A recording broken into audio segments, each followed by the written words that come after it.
அனைவருக்கும் வணக்கம். டிஎன்பிஎஸ்சி தேர்வுக்கான நடப்பு நிகழ்வுகள், வேலைவாய்ப்பு மற்றும் பயிற்சித்துறை தினசரி நடப்பு நிகழ்வுகள் 27/7/2026. முக்கிய செய்திகள். தமிழ்நாடு செய்திகள். 7வது மாநில நிதிக்குழு தமிழ்நாடு. 7வது மாநில நிதிக்குழு தமிழ்நாடு. தமிழ்நாடு அரசு 7வது மாநில நிதிக்குழுவின் எஸ்எஃப்சி பதவிக்காலத்தை 4 மாதங்கள் நீடித்தது. 31 டிசம்பர் 2026 வரை நிர்ணயித்துள்ளது. முக்கிய விவரங்கள்.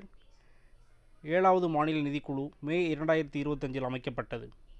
தலைவர் கே. அலாவுதீன் ஓய்வு பெற்ற ஐஏஎஸ் அதிகாரி. இக்குழுவின் பதவிக்காலம் 31 ஆகஸ்ட் 2026 வரை இருந்தது. பதவிக்காலம் நீட்டிக்கப்பட்டுள்ளதால் இக்குழு தனது அறிக்கையை 31 டிசம்பர் 2026க்குள் சமர்ப்பிக்க இயலும்.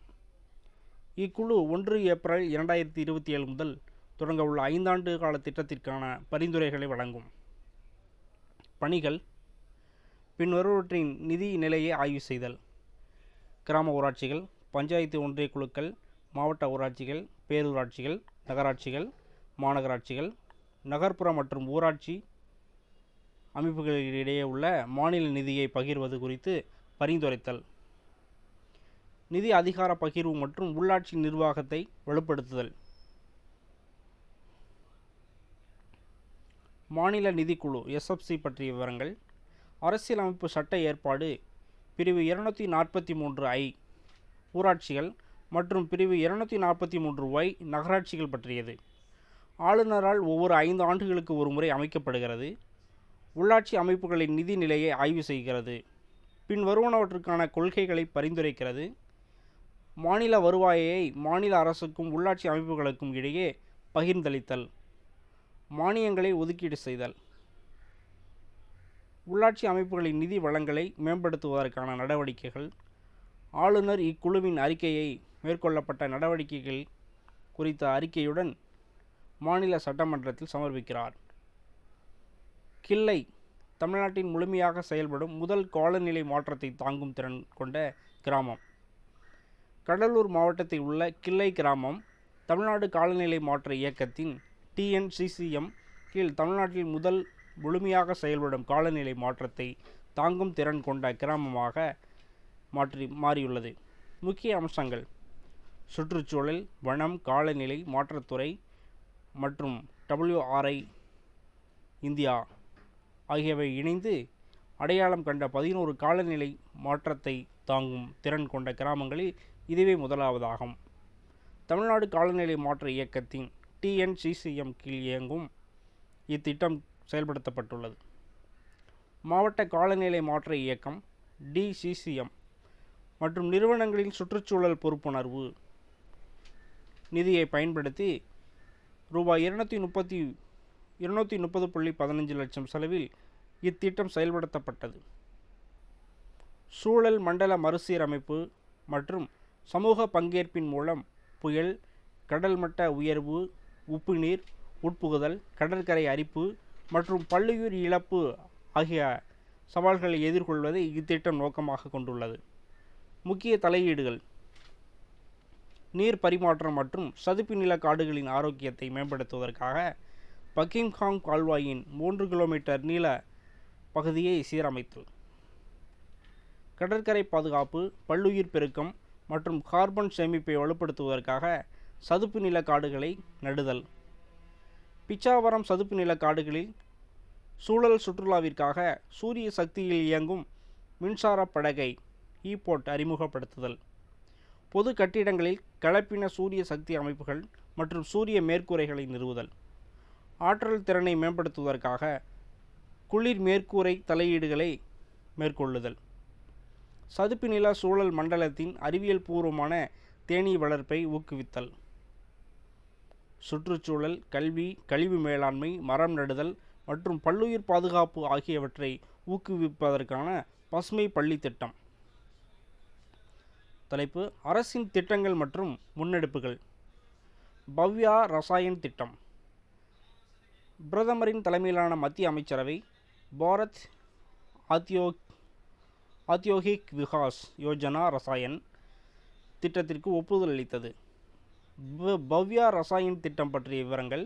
இது ரசாயன மற்றும் பெட்ரோ ரசாயன தொழில் பூங்காக்களை மேம்படுத்துவதற்கான ஒரு மத்திய அரசு திட்டமாகும். இத்திட்டம் ரசாயன மற்றும் உரங்கள் அமைச்சகத்தின் கீழ் உள்ள ரசாயனம் மற்றும் பெட்ரோல் ரசாயன துறையால் செயல்படுத்தப்படுகிறது.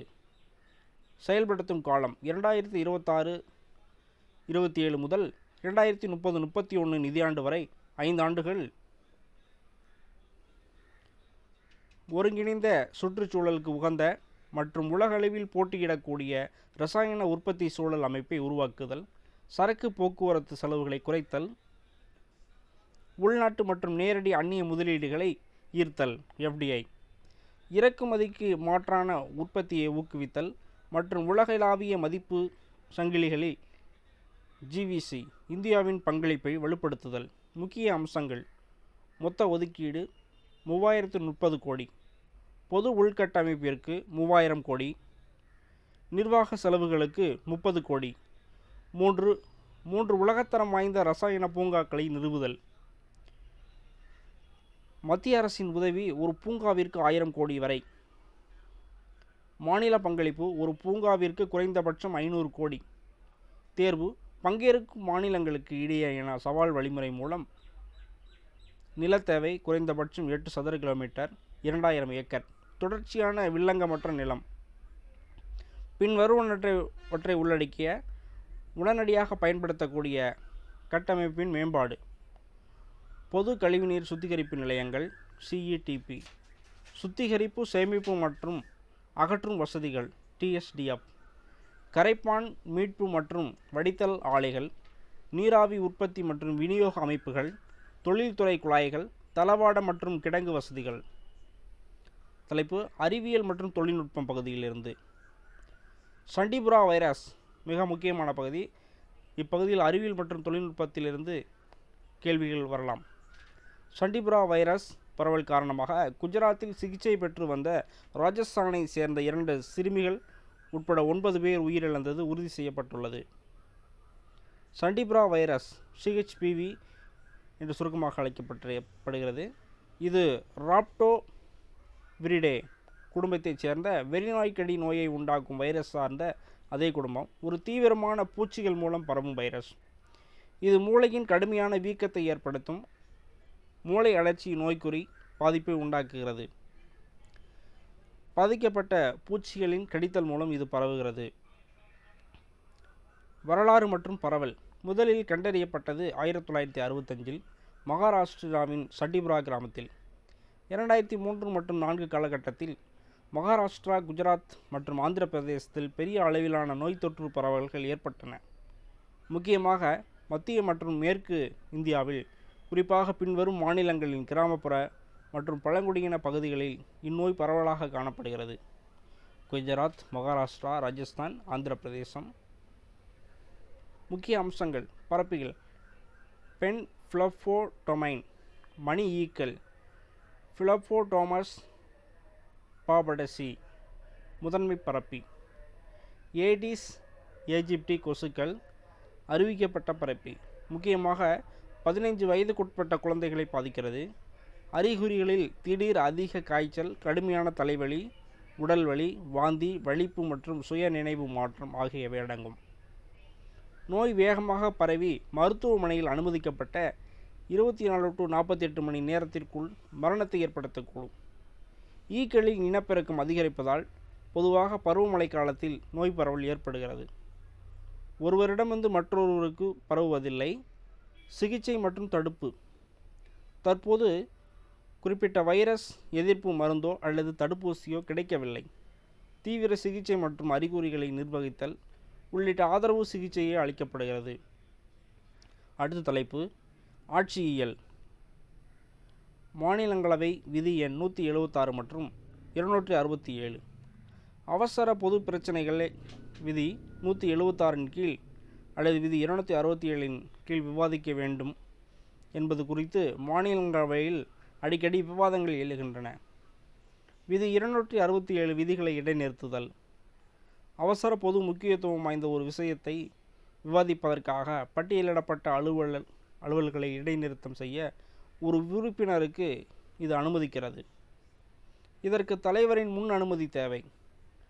அனுமதிக்கப்பட்டால் திட்டமிடப்பட்ட அலுவல்கள் இடைநிறுத்தப்படும். விவாதத்தை தொடர்ந்து ஒரு முறையான தீர்மானமும் வாக்கெடுப்பும் நடைபெறலாம். உடனடி விவாதத்தை கோருவதற்காக எதிர்க்கட்சிகளால் இது முக்கியமாக பயன்படுத்தப்படுகிறது. விதி 176 குறுகிய கால கலந்துரையாடல். திட்டமிடப்பட்ட அலுவல்களுக்கு இடையூறு செய்யாமல் ஒரு அவசர பொது பிரச்சனைகள் குறித்து கலந்துரையாட வழிவகை செய்கிறது. தேவைப்படுபவை: செயலாளருக்கு எழுத்துப்பூர்வமான அறிவிப்பு, விளக்க குறிப்பு, குறைந்தது 2 உறுப்பினர்களின் ஆதரவு, கால அளவு 2.5 மணி நேரத்திற்குள் இருக்க வேண்டும். முறையான தீர்மானமோ வாக்கெடுப்போ கூடாது. கலந்துரையாடலின் முடிவில் சம்பந்தப்பட்ட அமைச்சர் பதிலளிக்க வேண்டும். விதி 176 மற்றும் 267க்கு இடையிலான வேறுபாடு. 176 விதியின்படி குறுகிய கால விவாதம். 267 படி அவையின் நடவடிக்கை